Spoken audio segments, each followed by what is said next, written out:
सुनिए जी, मैंने आपके लिए खाना बनाकर घर में रख दिया है। जब आपकी पढ़ाई पूरी हो जाए तब आप ध्यान से खाना खा लेना। सावित्री, खाना तो मैं खा लूँगा, लेकिन आज ना मुझे तुमसे कुछ ज़रूरी बात करनी है। तुम बैठो यहाँ पर।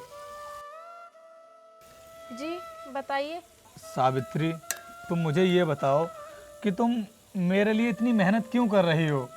क्योंकि मैं तुम्हें एक बहुत बड़ा अधिकारी बनते देखना चाहती हूँ। बस तुम मेहनत करते रहो, तुम्हें मेहनत का फल एक दिन जरूर मिलेगा। ये सब ना कहने की बातें होती हैं, हकीकत में ऐसा कुछ भी नहीं होता है। बहुत मेहनत करके देख ली मैंने और उसके बाद भी मुझे सफलता नहीं मिली है। तुम भी देख रही हो। सावित्री, मैं ना एक काम करता हूँ, मैं भी तुम्हारे साथ मजदूरी करने चलता हूँ। अरे कम से कम हम 2 वक्त की रोटी तो आराम से खा सकते हैं। अरे तुम मेरे लिए इतना कुछ कर रही हो, अपनी हालत तो देखो, तुम्हारी हालत कैसी हो रखी है। मुझसे ये सब देखा नहीं जाता। देखो, जब तुम सफल हो जाओगे ना तब हमारे घर के सारे हालात सुधर जाएंगे। और रही बात मजदूरी करने की, तो तुम इतने पढ़े लिखे होने के बाद भी अगर मजदूरी करोगे तो मुझे बिल्कुल भी अच्छा नहीं लगेगा। अरे मुझे भी तो अच्छा नहीं लगता है। लोग जब आकर के मुझसे तरह तरह की बातें करते हैं कि खुद तो घर में बैठ करके खाता है और घरवाली को मजदूरी करने के लिए बाहर भेज देता है। लोगों का काम है कहना, तुम लोगों की बातों पर ध्यान क्यों दे रहे हो? और जिस दिन तुम सफल हो जाओगे ना, तो जो लोग आज तुम्हें ताने देते हैं फिर वही लोग तुम्हारे लिए तालियां बजाएंगे। और अगर पढ़ाई करने के बाद भी मैं नौकरी नहीं ले पाया, उसके बाद भी तो मुझे मजदूरी करनी पड़ेगी। पहले तुम अपना कर्म करो, फिर उसके बाद आगे की सोचना। ठीक है सावित्री, मैं इस बार ही एग्ज़ाम दे करके देखूंगा। अगर इस बार भी फेल हो गया ना तो मैं फिर कभी पढ़ाई नहीं करूंगा, तुम्हारे साथ ही मजदूरी करूंगा, क्योंकि मैं इससे ज़्यादा और तुम्हें तड़पते हुए नहीं देख सकता।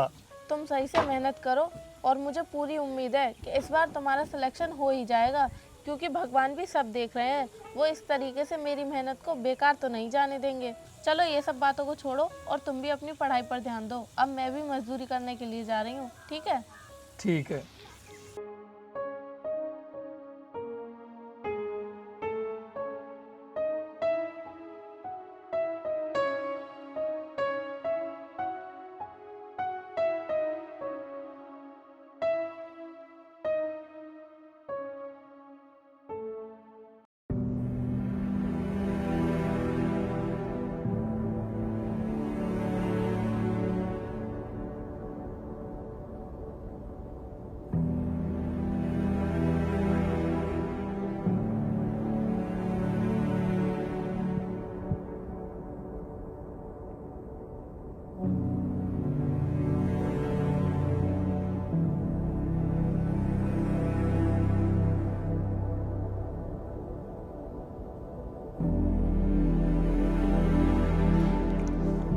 देखो मूलचंद, ये जो सरिया पड़ी हुई है ना, इसको उठाकर उधर लगवा दो। और ये तार है ना, इन्हें भी उधर लगवा दो, क्योंकि यहाँ पर और भी माल उतरेगा और भी सरिया पड़ेगी यहाँ पर। ठीक है साहब, हम इसे अभी लगा देंगे। ठीक है, जी। मैं जाकर और काम देखता हूँ।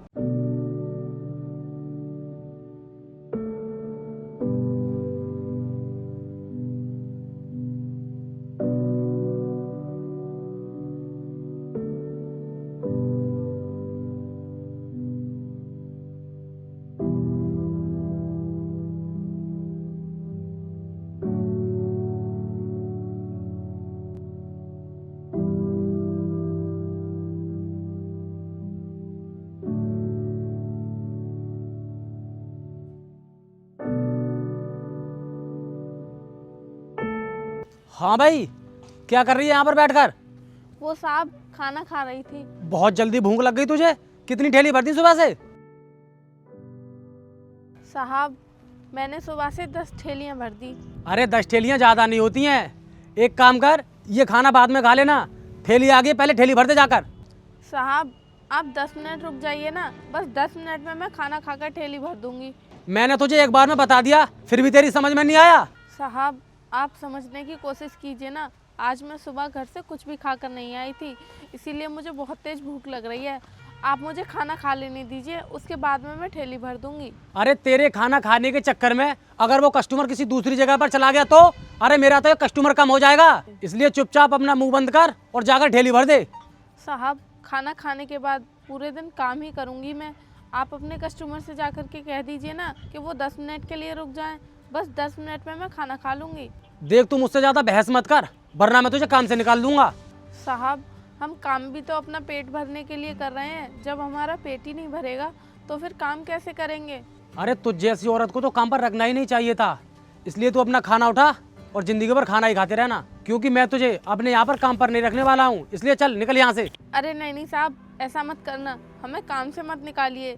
हम अभी जाकर के ठेली भर देते हैं, हम खाना बाद में खा लेंगे। अब मुझे तेरी कोई भी बात नहीं सुननी है, इसलिए अपना टिफिन उठा और दफा हो जा यहाँ से। और आज के बाद यहाँ पर दिख मत जाना, ठेली में किसी और से भरवा लूंगा। अरे रामू, वो ठेली भर दे। साहब सुनिए तो सही साहब। हे भगवान, ये क्या हो गया मुझसे? अब मैं अपने पति की पढ़ाई का खर्चा कैसे उठाऊंगी? साहब ने तो मुझे काम से ही निकाल दिया।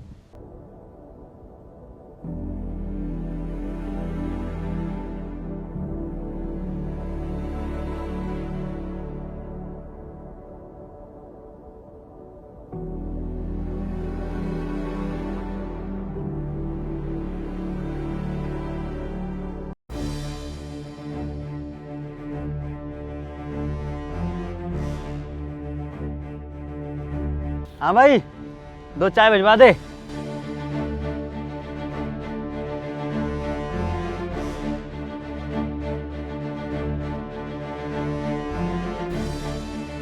लीजिए साहब आपकी चाय। अरे वाह, अब तो लड़की रख लिया काम पर। भाई माल तो अच्छा है वैसे। क्या तो सही रहा है।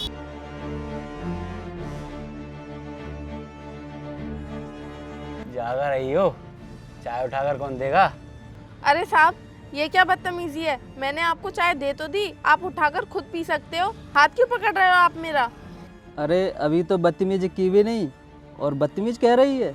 वैसे कितना पैसा मिलता है तुझे यहाँ पर? साहब आपको इससे क्या मतलब? मैं तो यहाँ पर अपना काम करती हूँ। अरे बता तो सही, फिर बताएंगे हम तुझे। साहब मुझे यहाँ पर 5,000 रुपये मिलते हैं। अब आप मेरा हाथ छोड़ दीजिए, मुझे और भी काम देखना है। बस 5,000 रुपये? अरे हमारे साथ चल, हम तुझे एक रात का 5,000 देंगे। फिर तुझे इस तरह रोज काम करने के लिए नहीं आना पड़ेगा। तुम्हारी हिम्मत कैसे हुई मुझसे इस तरीके की बात करने की? तो मैं उस तरीके की लड़की लग रही हूँ? अगर मुझे ऐसा ही काम करना होता तो मैं यहाँ पर काम क्यों कर रही होती? अबे ओए, तेरी हिम्मत कैसे हुई मुझे थप्पड़ मारने की? तू जानती है हम कौन है? तुम चाहे कोई भी हो, लेकिन तुम लोगों ने मेरे साथ बदतमीजी की थी और मैंने ये थप्पड़ मार के उसी का जवाब दिया है। हाँ वैसे बोल तो सही रही हो तुम, हमें माफ़ कर दो। वैसे तुम रहती कहाँ हो? चलो कोई बात नहीं, इंसान से गलती हो ही जाती है, पर आगे से ऐसी गलती किसी के साथ मत करना। और मैं मंडी समिति के पीछे रहती हूँ। ठीक है, तुम जाओ यहाँ से, आगे से हम किसी के साथ ऐसा नहीं करेंगे। अरे यार तूने ये क्या कर दिया? उसने तुझे चांटा मारा और तूने उसे ऐसे ही जाने दिया? कोई बात नहीं भाई, लड़की थी, जाने दे। मैं पैसे देकर आता हूँ, हम लोग चलते हैं। ठीक है।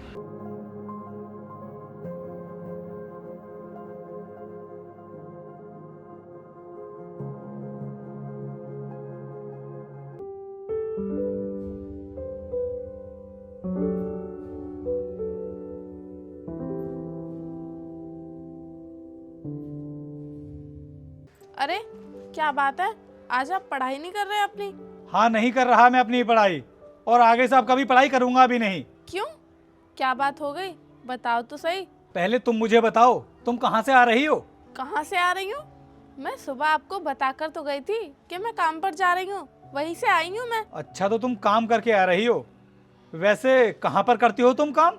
आप ये कैसी बहकी बहकी सी बातें कर रहे हैं? आपको अच्छे से पता है कि मैं क्रेशर पर काम करती हूँ, फिर आप ऐसे क्यों पूछ रहे हैं? देखो सावित्री, तुम्हें ना मुझसे झूठ बोलने की कोई ज़रूरत नहीं है, और ना ही मैं तुम्हारी बातों पर विश्वास करने वाला हूँ। मुझे ना सब पता चल चुका है कि तुम कोई क्रेशर पर काम नहीं करती हो, बल्कि तुम एक ढाबा पर काम करती हो। देखिए आप गुस्सा मत कीजिए, मैं आपको सब बात बताती हूँ। मैं काम करने तो क्रेशर पर ही गई थी, लेकिन वहाँ पे जाकर मुझे भूख लगने लगी और मैं खाना खाने बैठ गई। फिर मुझे मालिक ने देख लिया और वो मुझ पर गुस्सा करने लगे। उन्होंने फिर मुझे काम से भी निकाल दिया। इसलिए मैंने सोचा कि मैं बिना काम के तो घर जा नहीं सकती, क्योंकि आपकी पढ़ाई भी तो देखनी है मुझे।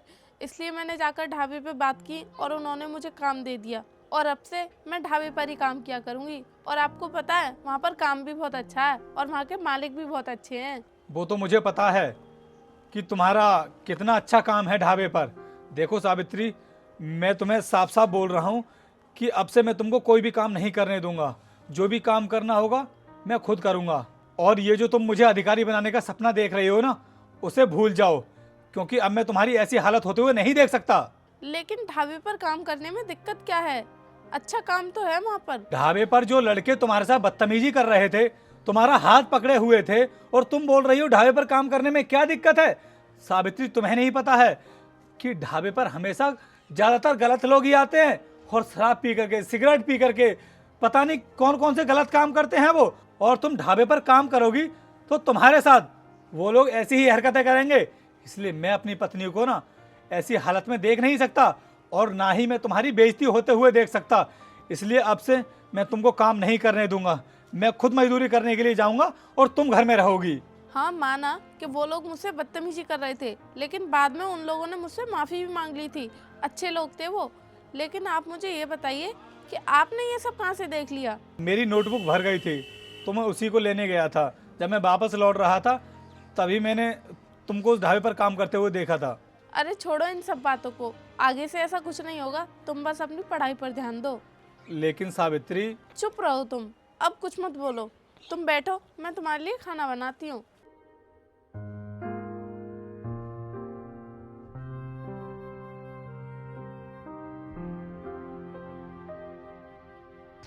मंडी समिति के पीछे बताई थी ना अपना घर, इसी रास्ते से आती आती होगी।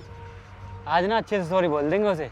हाँ तू सही कह रहा है, उस दिन मैंने भी सॉरी नहीं बोला था, आज मैं भी अच्छी तरह सॉरी बोल दूंगा। ये लो, आ गई। ओ मैडम, जरा इधर आओ, हमारी बात तो सुन लो। जी बताइए। वैसे पहचान तो हो गई होगी ना, हम कौन हैं? हाँ हाँ, पहचान तो लिया मैंने आपको। आप वही तो हो जो कल मेरे साथ ढाबे पर बदतमीजी कर रहे थे, फिर बाद में आपने सॉरी भी बोल दिया था। हाँ मैडम, तो कल ना हमने थोड़ा सा सॉरी बोला था, आज ना पूरा सॉरी बोलने आए हैं हम लोग। अरे कोई बात नहीं भैया, कल आपने सॉरी बोल तो दिया था और मैंने तो आपको तभी माफ़ कर दिया था। दोबारा सॉरी बोलने की कोई ज़रूरत नहीं है। भैया नहीं, सैया बोल, सैया। ये क्या बदतमीजी है? आप लोग फिर से परेशान करने लगे मुझे। छोड़ो मुझे, जाने दो। कल जो तूने मेरे ऊपर हाथ उठाया था ना, बस उसी की आग मेरे सीने में लग रही है। बस उसी का बदला लेना है मुझे। चल मेरे साथ। छोड़ो मुझे। चल। कहाँ ले जा रहे हो? छोड़ो मुझे।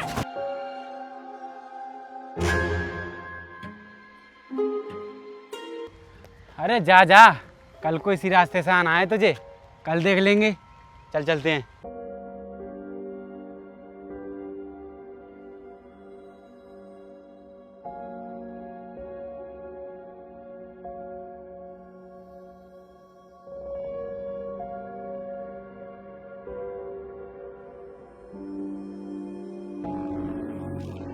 अरे सुनो भैया, एक सिगरेट देना।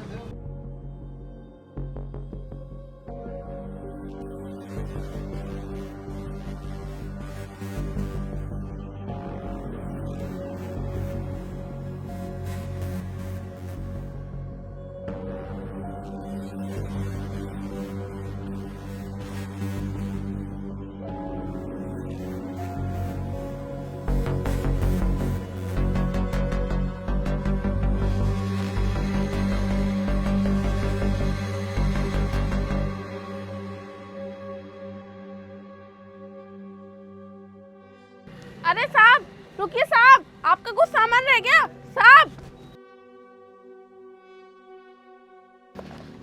रुकिए साहब, आपका कुछ सामान गिर गया।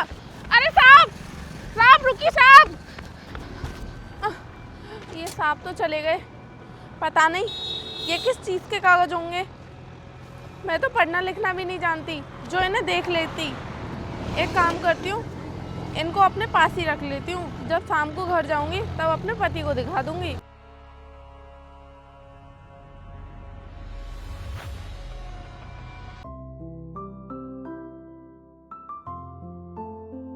अरे सावित्री, तुम ये हाथ में किस चीज की फाइल लेकर के आ रही हो? बैठो यहाँ पर। ये फाइल है ना, मैं आपको दिखाने के लिए लाई हूँ। आज ना एक साहब आए थे ढाबे पर, उन्हीं की ये फाइल गिर गई थी। अब मैं तो पढ़ना लिखना जानती नहीं हूँ, अब आप ही देखो और देखकर बताओ कि ये किस काम की है। अरे तो ये फाइल तुम हमारे घर के लिए क्यों लेकर के आ गई? जिन साहब की गिरी थी उनको वहीं वापस कर देती। मैंने उन साहब को आवाज़ लगाई थी, लेकिन तब तक वो अपनी गाड़ी लेकर के चले गए। चलो ठीक है, अभी देखता हूँ मैं। लाओ दिखाओ इधर।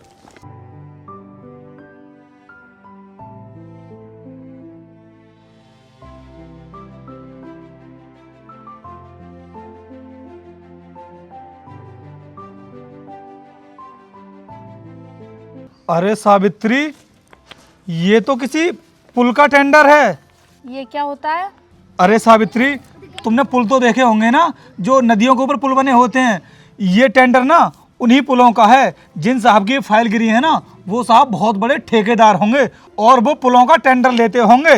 तो अगर ये फाइल उन साहब तक नहीं पहुंची ना, तो वो तो पुल का निर्माण करा ही नहीं पाएंगे। उन साहब का तो करोड़ों रुपए का नुकसान हो जाएगा, क्योंकि सावित्री, पुलों का टेंडर ना इतनी आसानी से नहीं मिलता है। उसके लिए पावर और पैसा दोनों होना चाहिए। पता नहीं उन साहब ने इस टेंडर को पास कराने के लिए कितनी मेहनत की होगी, और देखो अब उनकी सारी मेहनत बेकार चली गई। बेचारे कितने परेशान हो रहे होंगे वो। अरे तो इसमें उनका पता भी तो लिखा होगा, अब वो देखो। हाँ हाँ, सही कह रही हो तुम, उनका एड्रेस इसमें जरूर लिखा होगा। मैं अभी देखता हूँ। ये वाली फाइल पकड़ो तुम जरा।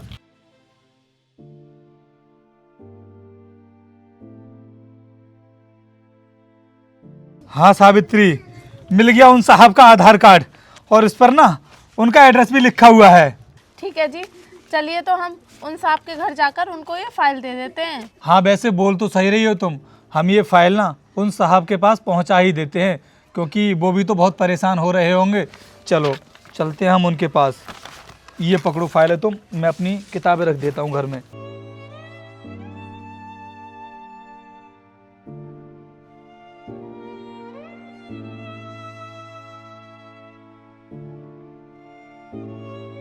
लाओ सावित्री, मुझे दो तुम फाइलें। ये लो।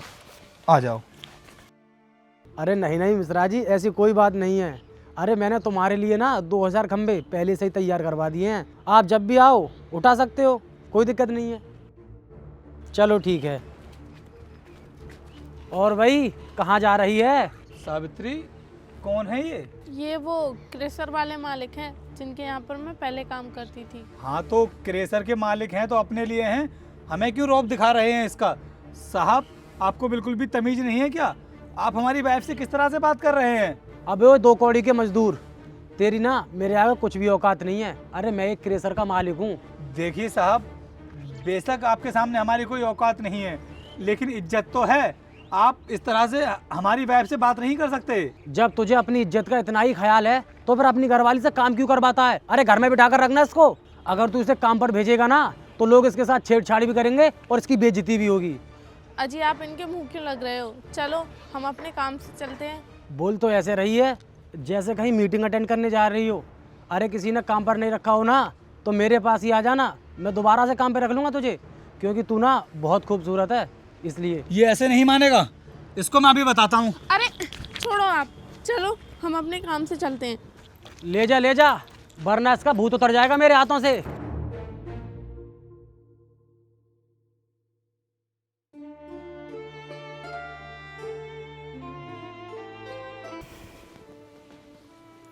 सुनिए साहब।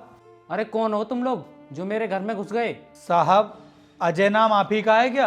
हाँ मेरा नाम ही है अजय, बताओ क्या काम है? साहब, आपने एक ढाबे पर अपनी गाड़ी रोकी थी, तो उस ढाबे पर ना आपकी ये फाइलें गिर गई थी। फाइलें? ये तुमको मिल गई थी? हाँ साहब, ये फाइल है ना हमारी वाइफ को मिली थी, क्योंकि उस ढाबे पर ना हमारी वाइफ काम करती है। इसने आपको आवाज़ भी लगाई थी, लेकिन तब तक ना आप गाड़ी लेकर के निकल गए थे। फिर ये इन फाइलों को लेकर के घर आ गई। हमने देखा कि ये पुल का टेंडर है, तो साहब हमने सोचा कि ये फाइल ले जाकर के आपको दे देते हैं। इसमें आपका एड्रेस था, इस वजह से हम आपके घर तक पहुंच गए। अरे मैं इन फाइलों के लिए तो परेशान हो रहा था, अच्छा हुआ ये मिल गई तुमको। लेकिन तुमको कैसे पता इसमें पुल का टेंडर है? साहब, हमारे पति ना पढ़े लिखे हैं और ये ना डीएम की पढ़ाई कर रहे हैं। क्या डीएम की पढ़ाई कर रहे हैं? तो खड़े क्यों हो तुम लोग? यहाँ पर आकर बैठो। कोई बात नहीं साहब, हम ऐसे ही ठीक हैं। वो क्या है ना साहब, हमारे कपड़े बहुत गंदे हो रहे हैं। अरे कोई बात नहीं, तुम लोग बैठो यहाँ पर। ठीक है साहब, आ जाओ सावित्री।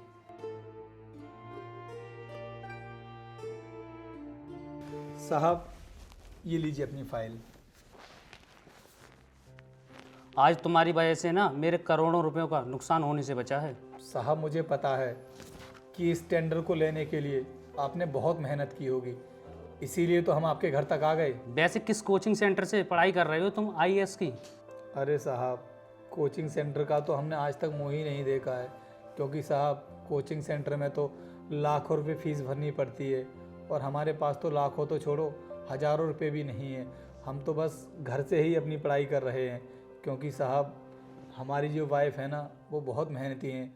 आज इनकी जिद की वजह से ही हम आईएएस की तैयारी कर रहे हैं, क्योंकि ये चाहती हैं हम कोई बड़े अधिकारी बने और उसके लिए ये मजदूरी करने के लिए भी जाती हैं और उस ढाबे पर काम करती हैं। फिर तो तुम्हें अपनी वाइफ का सपना पूरा करना चाहिए। साहब हम कोशिश तो पूरी कर रहे हैं कि अपनी वाइफ की मेहनत को बेकार नहीं जाने दें। 2 बार हमारा प्री और मेंस क्लियर भी हो गया है, लेकिन इंटरव्यू में जाने के बाद हम फेल हो जाते हैं। ये लो कुछ पैसे और कोई अच्छा सा कोचिंग सेंटर ज्वाइन कर लेना। अरे नहीं साहब, इन पैसों की कोई ज़रूरत नहीं है, हम अपनी पढ़ाई घर से ही कर लेंगे। अरे तुम लोगों ने मेरी मदद की है, इसलिए मैं तुम्हारी मदद कर रहा हूँ। रख लो ये पैसे। ठीक है साहब, आपका बहुत बहुत धन्यवाद जो आप हमारी इतनी बड़ी मदद कर रहे हैं। अब इन पैसों से ना मैं कोई अच्छा सा कोचिंग सेंटर देख करके अपने इंटरव्यू की तैयारी कर लूँगा। ये लो मेरा कार्ड, अगर कोई चीज़ की ज़रूरत हो तो मुझे कॉल कर लेना। ठीक है साहब, आपका बहुत बहुत धन्यवाद। चलो सावित्री हम चलते हैं। नमस्ते साहब।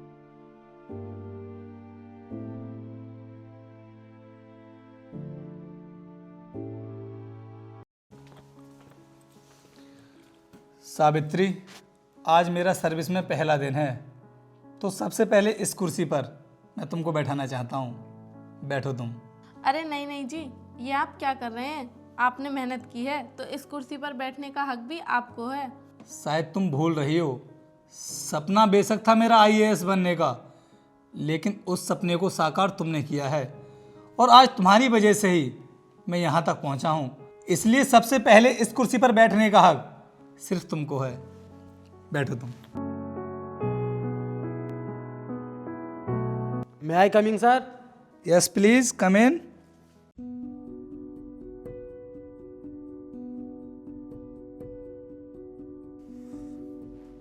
अबे ओए मजदूरो, तुम लोग डीएम साहब के ऑफिस में क्या कर रहे हो?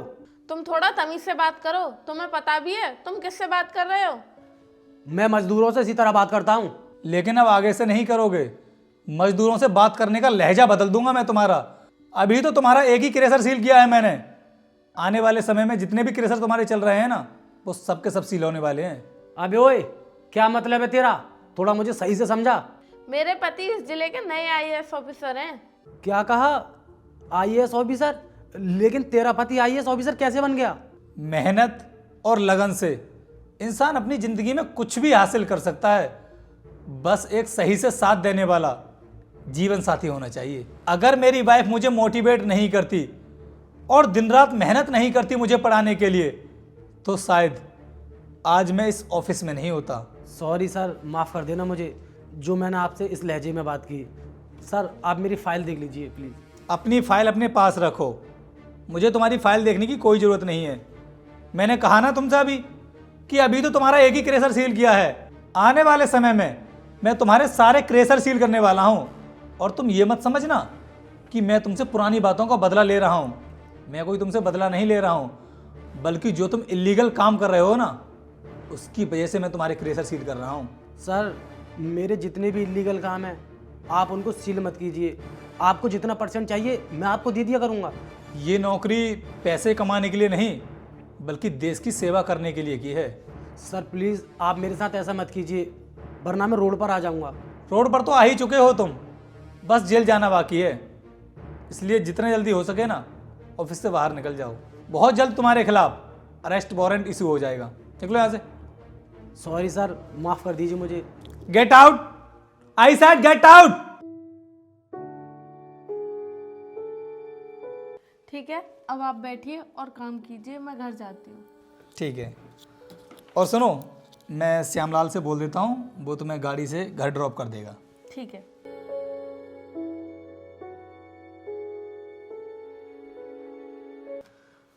हर सफलता की कहानी किताबों में नहीं लिखी जाती। कुछ कहानियाँ मजदूर पत्नी के पसीने से लिखी जाती हैं।